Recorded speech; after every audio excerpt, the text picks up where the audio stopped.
Reka tubahe ikaze mu kiganiro cy'uyu munsi, aho tugiye kurebera hamwe ibimenyetso byakwereka ko urwaye cyangwa se ufite kanseri y'amabya ku bagabo.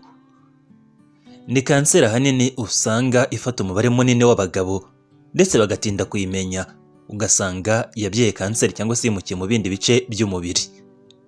Ndetse nanone burya kanseri y'amabya ni imwe muri kanseri zishobora kuvurwa cyangwa se kurindwa zo ko zakwimuka mu bindi bice zigakira cyangwa se zikavurwa ku kigero cya 95% nk'uko bitangazwa n'ubushakashatsi. Ni kanseri kandi ishobora kwibasira abagabo bose, cyane cyane guhera ku myaka 15 kugeza ku myaka 45, ariko bitavuze ko n'abakuze ishobora kubafata cyangwa se mu kindi kigero cy'imyaka, ariko ahanini ikunda kugaragara hagati y'iyo myaka 15 ndetse na 45. Nubwo kanseri y'amabya idakunze kugaragara kenshi, ariko nanone ni kanseri buri wese umugabo ashobora kurwara. Buri mugabo wese ashobora kuyirwara, buri wese wavutse ari umugabo cyangwa se ufite igitsina cy'abagabo ashobora kurwara iyi kanseri ndetse n'umukandida wayo. Tudatinze rero tujye kurebera hamwe ibimenyetso 10 byakuburira, byagukubera impuruza bikubwira ko ushobora kuba ufite kanseri y'amabya, byibuze ukayivuza hatarashyira imyaka 5 uyirwaye cyangwa se uyanduye cyangwa se igufashe. Byibuze amahirwe yo gukira aba hari ku kigero cya 95% nk'uko bitangazwa n'ikinyamakuru cyitwa verywellhealth.com ndetse n'ibindi byandika ku buzima. Ikimenyetso cya mbere burya cyakwereka ko ushobora kuba ufite kanseri y'amabya no kuzagira akantu k'agasebe cyangwa se kabyimba kari ku gice cy'amabya, kakaba katababaza ariko kabumva nyine karabyimbye, cyangwa se wakoraho ukandakanda ukumva harimo akantu mbere kabyimbye kameze nk'akabyimba cyangwa se nk'agashute kariho imbere. Ubundi hanini buri mugabo wese cyangwa se buri wese yagakwiye kwikorera ikizami agakandakanda kumva ko imbere hatarimo icyo kibazo cyangwa se hatarimo akantu kameze nk'akabyimba gakomeye kameze nk'akabuye karimwo imbere. Muri make uba wumva ukandakanda ukumva ko kantu karimwo imbere, birumvikana rwose ko karimo. Nk'uko bitangazwa n'ikinyamakuru cyitwa cancer.org ndetse n'icyitwa healthline.com, bivuga ko byibuze ako kabyimba gashobora kuza kakaba kakwereka ko ushobora kuba ufite kanseri y'amabya. Akenshi ariko nanone ngo kabyimba hari igihe kaba atari kanseri cyangwa se kataba kakatari kakabyaye kanseri. Iyo wivuje hakiri kare nibwo birindwa ko byagera kuri kanseri kagakurwamo n'abaganga. Muri make rero buri mugabo wese, buri gitsina gabo cyose gikwiye kuzajya gifata igihe runaka nka rimwe mu mezi 6 akikorera ikizamini cyo gukandakanda ku gice cy'amabya yumva ko hatarimo akabyimba. Yakumvamo yagasangamo akajya kwa muganga bakareba impamvu yako.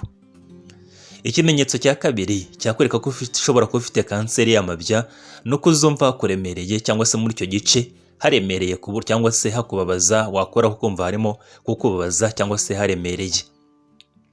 Ubundi ahanini umuntu ufite kanseri y'icyo gice cy'umubiri we usanga mu gihe akozeho cyangwa se ari ikintu gikozeho, yewe n'imyenda yambaye nka boxer yumva hazijemo sensation idasanzwe muri icyo gice cy'amabya. Nk'uko bitangazwa n'ikinyamakuru cya Cleveland Clinic kivuga ko byibuze kanseri y'amabya mu gihe uyirwaye, iyo ukozeho kuri icyo gice nubwo bwose utababara, ariko bawumva ko hari ikintu kikubangamiye cyangwa se hari ikintu kigiye kikurimo kukubabaza mu gihe wakozeho, yewe na boxer ushobora kuyambara bikaba bishobora kukubabaza bitewe n'ikigero cy'iyo kanseri igezeho uyirwara cyangwa se ikwangiza. Ikimenyetso cya gatatu cyakwereka ko ushobora kuba ufite kanseri y'amabya nuko amabya yawe azabyimba akuzuranamo amazi cyangwa se akabyimba cyane. Ubundi birashoboka ko amabya yawe ashobora kubyimba atari kanseri, ariko akenshi nabwo bishobora guterwa na kanseri mu gihe yabyimbye. Rero ntabwo ukwiye kubirenza amaso cyangwa se ngo wumve ko ari ubisanzwe bizwi nka hydrocele, ahubwo uba ukwiye kujya kwa muganga bakamenya impamvu yabyo. Niba rero ufite icyo gice cy'amabya kikabyimba akenshi kikaba kitanakubabaza, uba ukwiye kujya kwa muganga bakareba impamvu yabyo ndetse bakareba ko atari uburwayi bwa kanseri bwatangiye gutuma habyimba cyangwa se urimo kukwataka.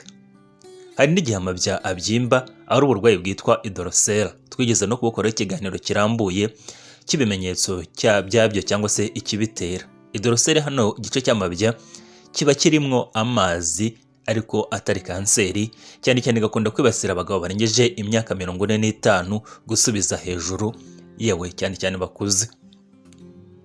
Ikimenyetso kiza ku mwanya wa 4 cyakubwira ko ufite kanseri y'amabya nuko azaba kubabaza cyane, ndetse nanone n'akantu gato kakoraho ukumva urimo kuribwa.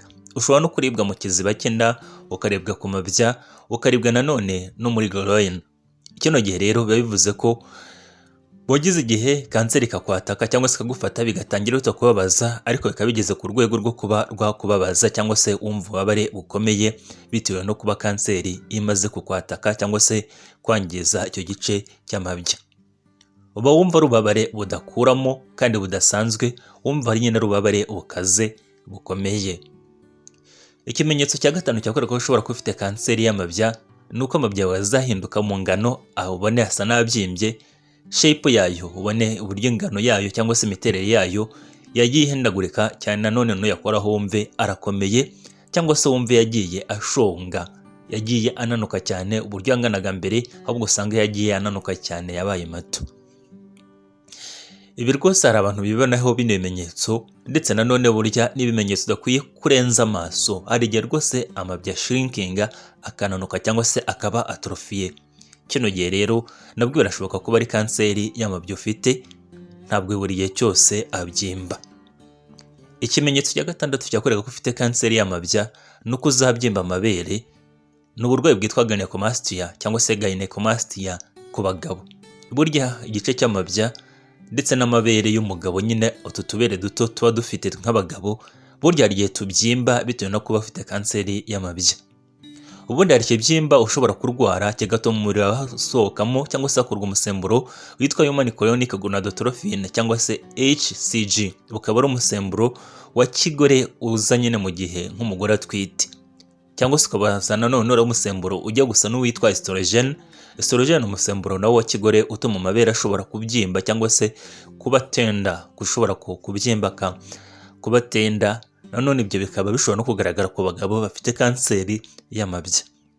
Nubwo bwose ibi bidakunda kugaragara kenshi, ariko nanone burya gishobora kuba ikimenyetso cya kanseri y'amabya mu gihe wagize amabere yawe akabyimba kandi ufite n'ibindi bimenyetso bigaragaza ko ushobora kuba ufite kanseri y'amabya. Ikimenyetso cya 7 cyakwereka ko ufite kanseri y'amabya ni ukuribwa umugongo cyangwa se ukaribwa mu nda cyangwa se ukaribwa muri groin. Ibi bishobora kugaragaza ko kanseri yimukiye no mu bindi bice by'umubiri wawe. Muri make ni ibimenyetso byagaragaza ko ufite metastase y'iyo kanseri. Iyo kanseri rero burya igenda ikura iva mu gice ijya mu kindi, iragenda nyine ikaba ishobora no gufata mu bindi bice by'umubiri, niko kanseri zikora.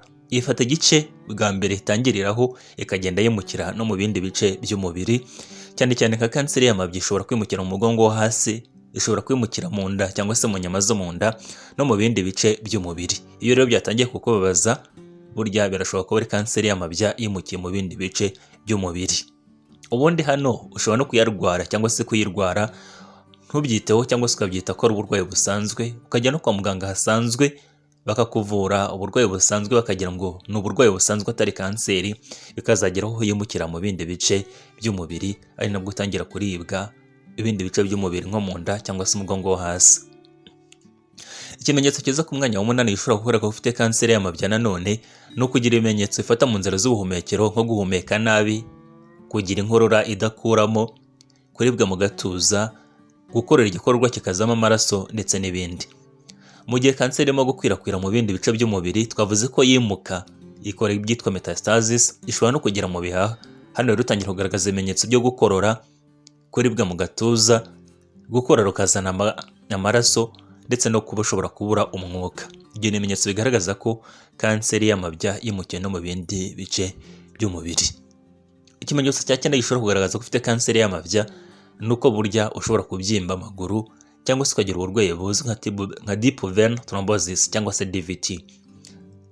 Muri make iyo uburwayi kanseri y'amabya ushobora gutera kuba amaraso yawe ashobora kwipfundika cyangwa se ibyitwa blood clot. Ibyo bikaba bishobora kugenda bigafunga umutsi munini utwara amaraso mu bice by'ibirenge cyangwa se by'amaguru, ndetse bishobora no gufunga imitsi itwara amaraso nko mu bihaha cyangwa se mu mutima. ibyo bikaba bishobora gutuma ugira uburwayi cyangwa se bikaba bishobora gutuma nk'akaguru kabyimba kakandi nyine kayo amaraso atarimo kugeramo neza. Ibyo rero bikaba bishobora uburwayi bukaze bushobora no gutuma upfa cyangwa se nanone bigatuma kakaguru bagaca kubera ko atari kugeramo amaraso neza. Ibyo nabyo bishobora kuba ibimenyetso bya kanseri y'amabya. Ikimenyetso cya 10 ari nacyo cya nyuma gishobora kugaragaza ko ufite kanseri y'amabya ni ugutakaza ibiro mu buryo budasanzwe, ukananuka rwose mu buryo bukabije. Ukaba ushobora no kugira ibindi bimenyetso nko kuba ufite nko guhorana umunaniro ukabije, kuribwa umutwe. Ukaba ushobora no kugira ibimenyetso biri neurological. Muri make rero iyo kanseri y'amabya yatangiye gukura yarakwirakwiye mu bice byose by'umubiri cyangwa se maze gukura cyane, utangira gutakaza ibiro, guhorana umunaniro ukabije, kuribwa umutwe. Ukaba ushobora gucanganyukirwa cyangwa se ukagira confusion bitewe no kuba yarageze mu bwonko cyangwa se mu bindi bice by'umubiri.